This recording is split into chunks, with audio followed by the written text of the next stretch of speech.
Hello, I'm ETarte, once a Catholic priest for 5 years in the 1960s, now an atheist, which means I find no credible evidence for the existence of any God. A local Christian church will soon begin a series of Sunday sermons entitled Experiencing God.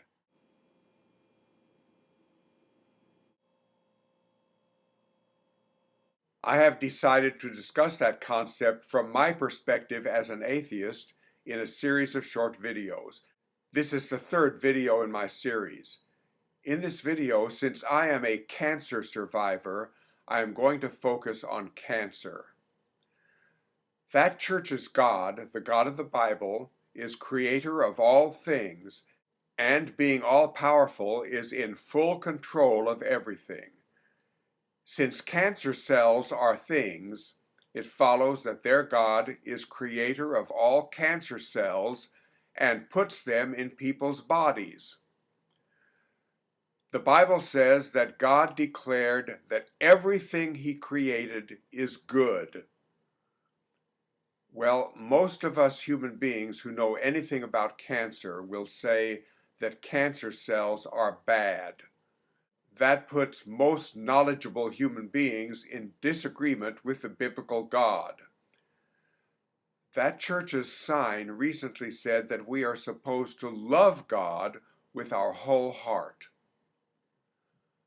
So I now ask the church's preacher, do you think that cancer cells are bad?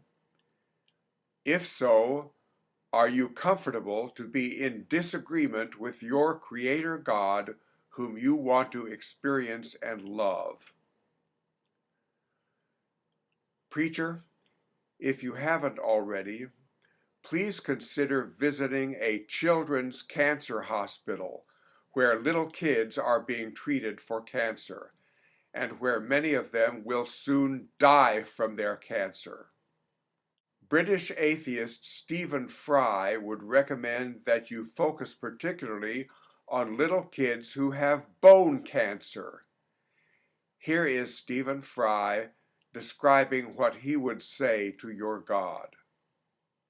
Suppose what Oscar believed in as he died, in spite of your protestations, suppose it's all true, and you walk up to the pearly gates and you are confronted by God.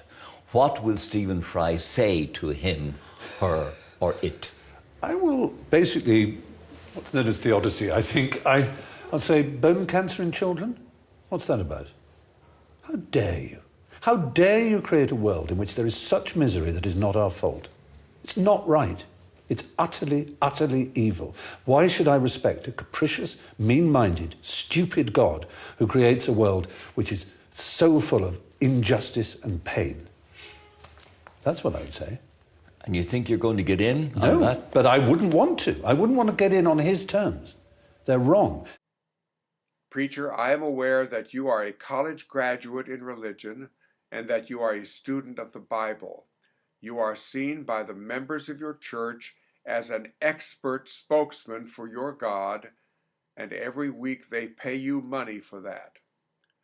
So explain to those little cancer kids how by putting those cancer cells in their bodies, your God was loving them. Explain that to their parents also. Explain to those cancer kids and their parents how this is their wonderful opportunity to experience your God.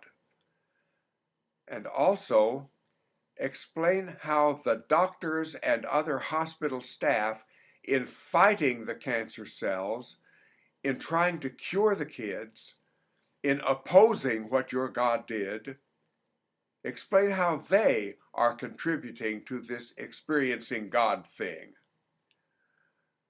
Your God will not speak for himself.